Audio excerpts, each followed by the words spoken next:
C'était la veille de la Saint-Valentin, tout le monde parlait d'amour, de cadeaux et de surprises, mais pour Toba, cette journée allait marquer le début d'un cauchemar irréversible.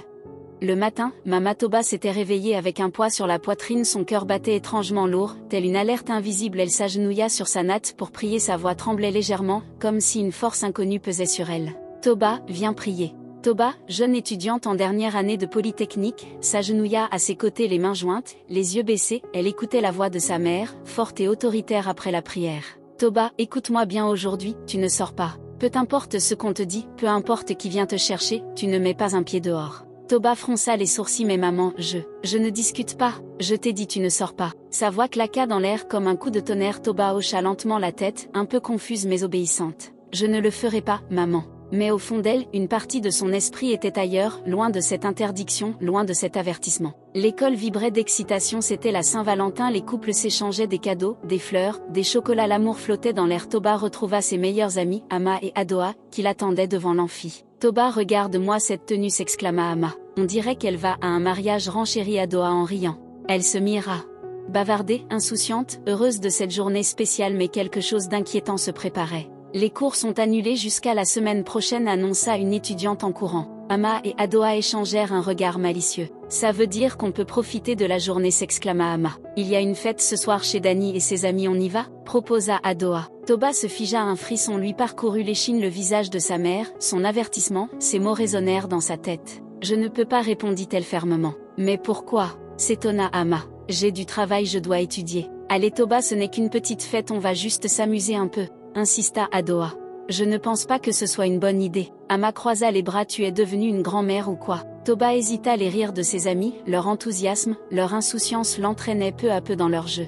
D'accord, mais juste un moment, sédatait-elle finalement. Quelques heures plus tard, elles montaient toutes dans la voiture de Dani, la musique battait à plein volume. Les garçons riaient, les filles étaient excitées. Toba, silencieuse, ne pouvait se débarrasser de cette étrange sensation dans son cœur, comme si quelque chose de terrible allait arriver. La voiture filait à toute allure à travers la ville illuminée, les lumières défilaient à une vitesse folle, mais Toba n'arrivait pas à se détendre, son instinct lui criait de faire demi-tour, mais il était trop tard. La voiture s'arrêta devant une grande maison, la musique s'échappait des fenêtres. Les rires fusaient de toutes parts, l'ambiance était électrisante. Bienvenue chez nous, s'écria Dani en ouvrant la porte. Ama et Adoa descendirent en riant, prêtes à profiter de la soirée. Toba hésita un instant, puis suivit ses amis à l'intérieur. La fête battait son plein, des couples dansaient au rythme de la musique, des groupes discutaient en buvant des cocktails colorés, tout semblait normal en apparence. Viens Toba, on va danser, insista Adoa en la tirant par le bras.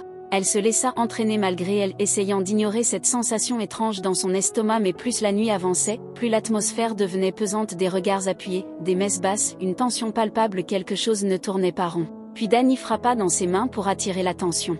Mes amis, j'ai une surprise pour vous. Un silence s'installa, un sourire étrange étira ses lèvres, ses yeux brillaient d'une lueur indéchiffrable. Il guida tout le monde vers une autre pièce, plus sombre, plus intime. Ama et Adoa suivaient, exaltée. Toba, elle, avait de plus en plus de mal à respirer. Elle voulut faire demi-tour, mais la main de Dani se referma sur son poignet. Tu vas où? Son sourire était toujours là, mais ses yeux étaient devenus glaciaux. La porte se referma derrière elle dans un bruit sourd. Toba sentit son cœur s'emballer. Ama et Adoa riaient encore, ignorant le piège qui venait de se refermer sur elle. Dani s'avança, accompagné de Raji et Faji. Leurs regards n'avaient plus rien d'amical, ils étaient sombres, glacial, dépourvus de toute humanité. Installez-vous, nous avons quelque chose de spécial pour vous. Une grande table était dressée au centre de la pièce, des assiettes garnies, des verres remplis d'un liquide trouble. Toba sentit l'angoisse lui nouer la gorge. Elle jeta un regard vers ses amis, mais elle semblait insouciante, rassurée par la présence de leurs petits amis. Dani prit une coupe et la tendit à Toba. Bois avec nous, ça fait partie de la tradition. Elle secoua la tête. Je n'ai pas soif. Un silence pesant s'installa, les garçons échangèrent un regard, et soudain, le sourire de Dani s'effaça. Bois, Toba. Sa voix était devenue autoritaire, menaçante. Le cœur de Toba cogna contre sa poitrine. Un mauvais pressentiment l'envahit. Elle fit un pas en arrière, mais Raji bloqua la sortie. Ama et Adoa éclatèrent de rire.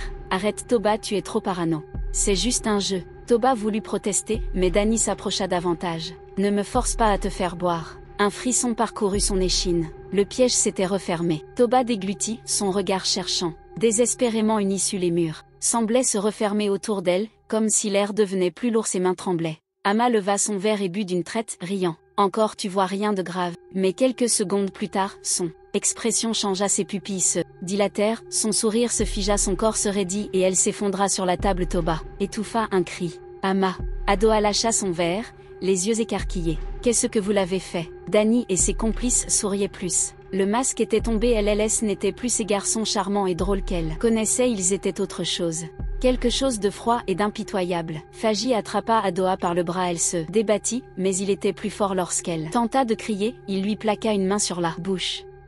Toba voulut courir, mais Raji lui bloqua le « il est trop tard ». Elle se débattit de toutes ses forces, mais une douleur fulgurante traversa son crâne. Un coup la pièce tourna autour d'elle, puis le noir total. Toba ouvrit les yeux, ses paupières lourdes comme du plomb, l'air était glacial, humide, une odeur âcre de moisissure et de terre envahissait ses narines. Elle tenta de bouger, mais ses poignets et ses chevilles étaient liés, des cordes rugueuses lui entaillaient la peau. Elle tourna la tête, ses yeux cherchant désespérément Ama et Adoa. Elles étaient là, étendues sur le sol, leurs visages pâles, leurs corps inertes. Son cœur battait à tout rompre. « Où sommes-nous » murmura-t-elle, sa voix tremblante. Des pas résonnèrent, des ombres apparurent. Danny, Faji, Raji et un vieil homme vêtu d'une longue tunique sombre. Son regard était froid, insensible. Il tenait une calebasse remplie d'un liquide noir. Il s'avança lentement, fixant les jeunes filles avec une expression dénuée d'émotion. Le moment est venu. Toba sentit son estomac se nouer.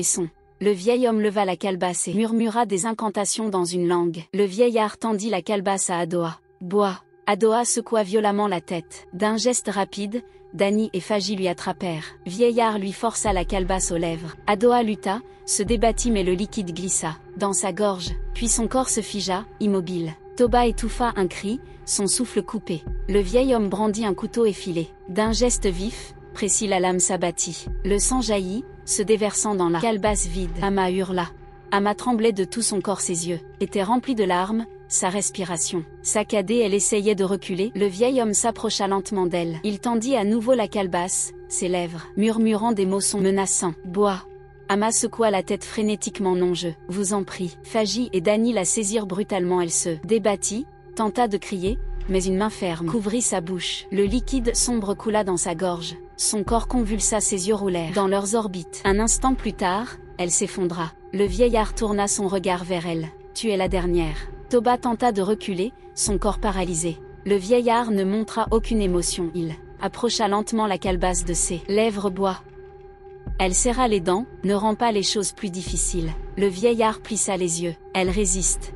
Le vieil homme recula, son regard sombre, il posa lentement la calebasse. « On ne peut pas la tuer. » Un silence glacé s'abattit sur la pièce. « Mais elle ne sortira pas d'ici indemne. » Le vieillard fit un geste brusque. Deux hommes s'approchèrent de Toba et la traînèrent jusqu'au centre de la pièce. Elle se débattit. Le vieil homme ramassa une poignée de poudre noire et la jeta sur elle. Un vent glacial s'éleva soudainement. Les hommes la lâchèrent. Toba s'effondra au sol, son corps entier fut pris de convulsions. Le vieillard ne répondit pas, il regardait simplement. Ses cris se perdirent dans l'écho de la pièce sombre. Son corps se tordit sous l'effet du liquide, une chaleur insoutenable envahissant ses veines, ses muscles se crispèrent.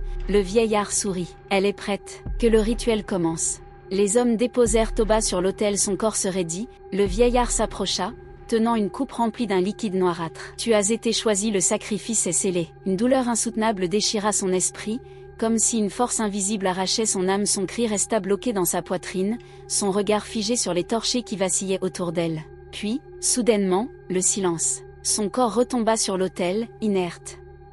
Les hommes reculèrent, le souffle court, tandis qu'une ombre noire s'échappait de la bouche de Toba. Le vieillard se redressa, un sourire sinistre aux lèvres. La nuit de la Saint-Valentin a réclamé son offrande. Puis, sans prévenir, Toba ouvrit brusquement les yeux. Mais ce n'était plus elle. Ses pupilles étaient devenues entièrement noires, son visage figé dans un sourire effrayant. « Vous m'avez offerte maintenant, c'est à votre tour. » Un hurlement déchira la nuit. Les hommes n'eurent pas le temps de fuir, une force invisible les plaqua violemment contre les murs. Le vieillard tenta de réciter une incantation, mais sa voix s'étrangla dans sa gorge. Toba avança lentement vers lui, son regard noir, chargé d'une énergie terrifiante. Une ombre se détacha de son corps, immense. Le vieillard hurla. Un cri d'une terreur pure, absolue. Puis tout s'arrêta. Un silence de mort. Lorsque l'aube se leva, le temple était désert. Pas un bruit. Pas un souffle de vie. Seulement des murs noircis par le feu et au centre de la pièce. Les jours passèrent, mais Toba ne parla plus jamais de cette nuit. Elle vivait, mais quelque chose en elle était brisé. Ces nuits étaient hantées par des murmures, des ombres. Parfois, dans le silence de sa chambre, elle sentait une présence. Un souffle froid derrière elle. Elle se retournait, mais il n'y avait rien. Rien sauf son reflet dans le miroir. Un reflet qui lui souriait.